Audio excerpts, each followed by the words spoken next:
Hello friends, আজকের আমি একটা খুব বেসিক তরকারি বানিয়ে দেখাবো, গরমের জন্য পারফেক্ট। এবং যারা নতুন রান্না শিখছেন বা চেষ্টা করছেন রান্না করার অল্প অল্প করে, তাদের জন্য এটা খুব পারফেক্ট। এটা মোটামুটি বাঙালি বাড়িতে গরমকালে তৈরি হয়ে থাকে। এটা হচ্ছে আলু পটলের তরকারি। আলু পটলের তরকারি করার জন্য আমি কড়ার মধ্যে 1 টেবিল স্পুন তেল নিয়ে নিয়েছি। সর্ষে তেল রান্না করবো আমি এখানে। এর মধ্যে আমি দিলাম শুকনো লঙ্কা ফোড়ন একটা, আর 5 ফোড়ন।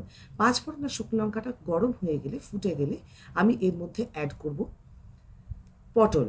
পটলগুলো আপনারা দেখতে পাচ্ছেন আমি লম্বালম্বি করে কেটে আবার আড়ে আড়ে কেটে নিয়েছি, এবং পটলের খোসাগুলো আমি কিছুটা করে রেখেছি, কিছুটা করে ছাড়িয়ে নিয়েছি। পটলগুলো আমি আগে তেলের মধ্যে দিয়ে খুব ভালো করে ভেজে নেব। যদি কাঁচা পটলের তরকারি করি তাহলে পটলগুলো জল জল হয়ে যায়, এবং সেই তরকারিটা খেতে এবং দেখতে কোনোটাই ভালো লাগে না। তাই পটলগুলো আমি আগে তেলের মধ্যে দিয়ে নাড়াচাড়া করে বেশ ভালো করে হালকা লাল লাল করে ভেজে নেব। তাতে পটলগুলো তরকারি করলে একদম ঘেঁটে যায় না বা গলে যায় না।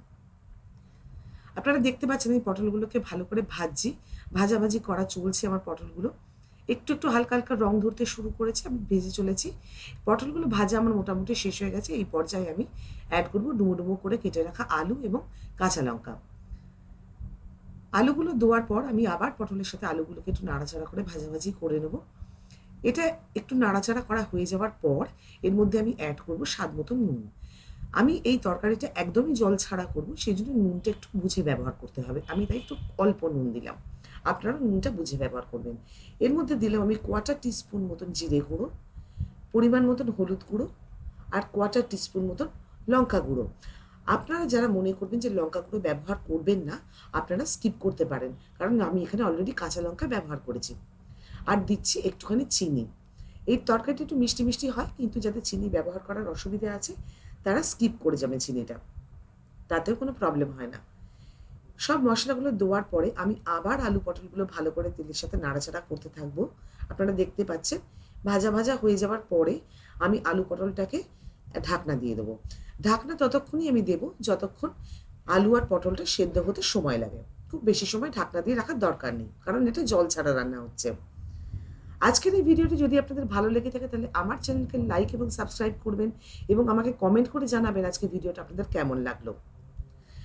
এইবারে সমস্ত কিছু ভাজাভাজি হয়ে যাওয়ার পর আমি এটাকে আবার নাড়াচাড়া করে নিচ্ছি। আপনারা দেখতে পাচ্ছেন আলুটা সম্পূর্ণ সেদ্ধ হয়ে গেছে খুব সুন্দর করে, পটলগুলো সেদ্ধ হয়ে গেছে, এবং আলুতে একটুখানি দাগ দাগ মতন ধরে গেছে।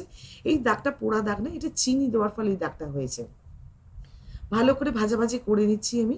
আমার পটলের তরকারি একদম রেডি হয়ে গেছে। এটা গরম ভাত বা রুটির সাথে খাওয়ার মতন তরকারি। আমি আলুগুলোকে একটু ঘেঁটে নিচ্ছি, আলুগুলোকে ঘেঁটে নিচ্ছি খুন্তি দিয়ে, ভালো করে ঘেঁটে নিচ্ছি, কারণ তাহলে আলুগুলো একদম চেয়ে চেয়ে থাকে না।